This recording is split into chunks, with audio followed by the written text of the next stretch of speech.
मन तो सुलग रहा था लेकिन सावन की फुहारों से नहीं। साल 1972 में इस गाने की शूटिंग के समय शायद ही किसी ने सोचा था कि ये फिल्म ठंडे बस्ते में जाते जाते बचेगी और फिर बनते बनते 7 साल बाद जाकर रिलीज होगी। और ये भी कि तब तक इस दुबले पतले एक्टर के शरीर पर मसल्स और प्रोफाइल में स्टारडम चढ़ चुका होगा। और सोचा तो इस हीरोइन ने भी नहीं था, जिसे अपनी खूबसूरती पर इतना नाज था कि तब के सुपरस्टार राजेश खन्ना को ही कोई भाव नहीं देती थी। तो फिर इस नौसिखिए लंबू की क्या बिसात। उस पर से उसी साल आई फिल्म अनुराग की कामयाबी ने बालिका बधू मौसमी चटर्जी को रातों रात बॉलीवुड ब्यूटी बना दिया था। फिर अमिताभ बच्चन संग उन दिनों काम करने वाली हर हीरोइन एक एहसान भाव लिए फिरती थी, चाहे वो तनुजा हो, माला सिन्हा, मुमताज या फिर नूतन। ये वो बड़े नाम हैं जिन्होंने अमिताभ के उन दिनों में उनके साथ काम किया जब उन पर न्यू कमर या फ्लॉप हीरो का ठप्पा चस्पा था। और कई बड़ी हीरोइनें तो उनके नाम से ही फिल्म छोड़ देती थी। जैसे 1 साल पहले ही आशा पारेख ने नए एक्टर के साथ काम नहीं करने का हवाला देकर फिल्म परवाना छोड़ दिया और उनकी जगह योगिता बाली को लाया गया। इसी तरह तनुजा के नानुकुर के बाद प्यार की कहानी के लिए नीना गुप्ता को साइन किया गया था। हालांकि बाद में तनुजा मान गई और बॉम्बे टू गोवा में जब कोई बड़ी हीरोइन नहीं मिली तो अरुणा ईरानी को लीड हीरोइन के तौर पर ले लिया गया।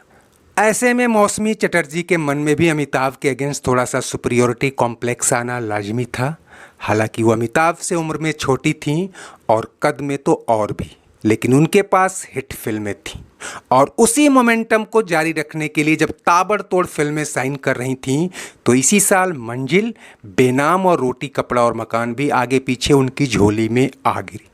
इनमें से 2 में तो वो सीधे अमिताभ की लीड हीरोइन थी, लेकिन इसके बावजूद उनके बीच अनायास एक तरह का तनाव, एक तरह का खिंचाव आ गया था, जो दूसरों को भले न दिखाई दे लेकिन साथ ही कलाकार और डायरेक्टर भांप चुके थे। हालांकि आज तक न तो अमिताभ ने और न ही मौसमी चटर्जी ने ऐसे किसी तनाव को कबूला, लेकिन जो बातें लोग नहीं कबूलते उनका खुलासा वक्त करता है।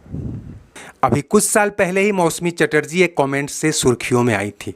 पत्रकारों ने मजाकिया अंदाज में जब उन्हें जया बच्चन कह दिया था तब वो पलट कर बोली कि मैं जया से बेहतर इंसान हूँ।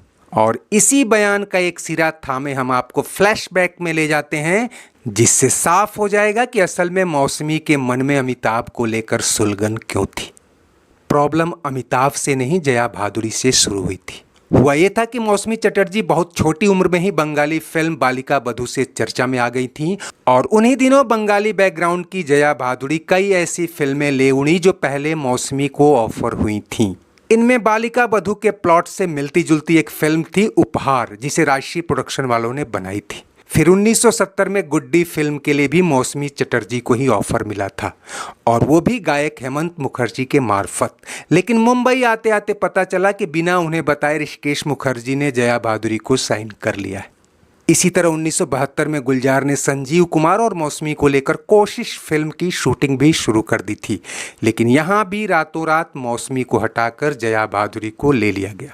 इससे मौसमी और जया के बीच कोल्ड वॉर तो छिड़ना ही था। निशाने पर आए अमिताभ, जो उन दिनों जया के साथ रिलेशन में थे। एक तो स्ट्रगलर, ऊपर से उसका बॉयफ्रेंड जिसे मौसमी चटर्जी देखना नहीं चाहती थी।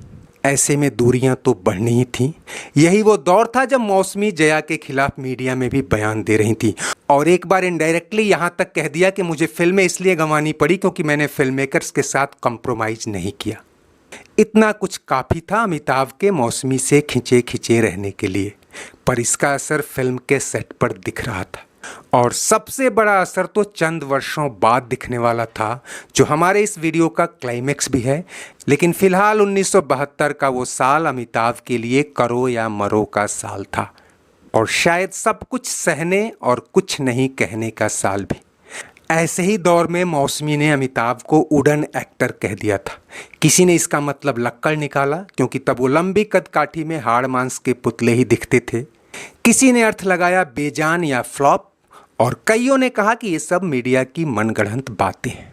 लेकिन अब तकदीर जो कहानी लिखने जा रही थी वो न तो किसी के मतलब निकालने की मोहताज थी और ना ही किसी से दबने छिपने वाली थी।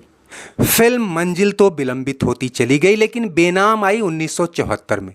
एक बेहतरीन मिस्ट्री थ्रिलर होने के बावजूद फिल्म फ्लॉप हुई। रोटी कपड़ा और मकान ने मौसमी को लाइमलाइट में तो ला दिया, लेकिन उनकी एक्टिंग से ज़्यादा उनकी खूबसूरती और बोल्ड किरदार के चलते। पर इन सब से परे ये वुडन एक्टर अब पर्दे पर आग लगाने वाला था। मौसमी चटर्जी विनोद मेहरा और विनोद खन्ना सरीखे एक्टर संग हिट और फ्लॉप के हिचकोले खाती रहीं, लेकिन बहुत कम बोलने वाले उनके इस पुराने हीरो के प्रोफाइल में जंजीर, दीवार, शोले जैसी ब्लॉकबस्टर कल्ट फिल्में बोल रही थी।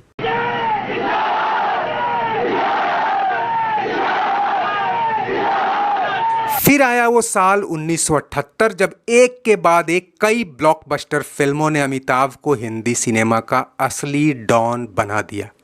मैं हूँ वही। मात्र 5-7 साल पहले जो हीरोइनें उनके नाम से फिल्म छोड़ दिया करती थी, अब उनकी हीरोइन तो क्या, माँ, बहन, भाभी बनने को तैयार थी। आशा पारेख ने स्टारडस्ट मैगजीन को दिया इंटरव्यू में अमिताभ संग काम करने को एक ड्रीम बताया था, और अब आपको ऐसी ड्रीम, ऐसी इच्छाओं की तस्दीक करती उस घटना पर लाते। साल 1979 में 7 साल की देरी से आई मंजिल फ्लॉप तो हुई, लेकिन अमिताभ बच्चन के नाम तले अपनी लागत तो निकाल ही लिया। अब शक्ति सामंत ने इस जोड़ी को भुनाने की ठानी और उन्हें बरसात की एक रात में साइन कर लिया। लेकिन एक दिन फिल्म की शूटिंग से ऐन पहले मौसमी चटर्जी को बुलाकर कहा कि हम तुम्हें फिल्म से हटा रहे हैं क्योंकि तुम्हारी अमिताभ संग ट्यूनिंग ठीक नहीं। कहते हैं कि मौसमी तब खूब रोईं, खूब गिड़गिड़ाईं, लेकिन सामंत को डर था कि अगर इसे लिया तो कहीं अमिताभ बच्चन फिल्म न छोड़ दे। उन्होंने मौसमी चटर्जी को अगली फिल्म का ऑफर देकर पीछा छुड़ाया, लेकिन इस वाक़ये ने मौसमी का पीछा ताउम्र नहीं छोड़ा।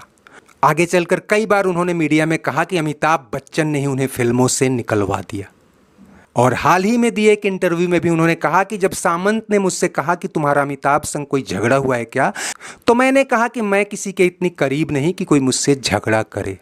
मौसमी तो ये भी दावा करती हैं कि उन दिनों ट्यूनिंग का मतलब फ्रेंडशिप से कहीं आगे की चीज़ होती थी। जो भी हो, बीच बीच में वो अमिताभ बच्चन को लेकर अपने बयानों के लिए चर्चा में रहती हैं। कभी कहा कि अमिताभ पहले अच्छे थे लेकिन कामयाबी ने उन्हें बदल दिया। कभी राजेश खन्ना और अमिताभ दोनों को डाउन प्ले करते हुए विनोद खन्ना को सबसे हैंडसम और सबसे बड़ा स्टार बता डाला। वो अमिताभ की खुलकर आलोचना तो नहीं करती और अब कर भी नहीं सकती, लेकिन तारीफ भी टेढ़ी मेढ़ी ही करती हैं। मसलन वो इतना काम करते थे कि मुझे उन पर तरस आता था, लेकिन असल में मौसमी उस मौसम को तरस रही थी जो बनते बनते बिगड़ गया था। खैर, अमिताभ संग फिर काम की उनकी मुराद पूरी हुई 2015 में, जब सुजीत सरकार ने उन्हें पीकू में अमिताभ संग ला खड़ा किया।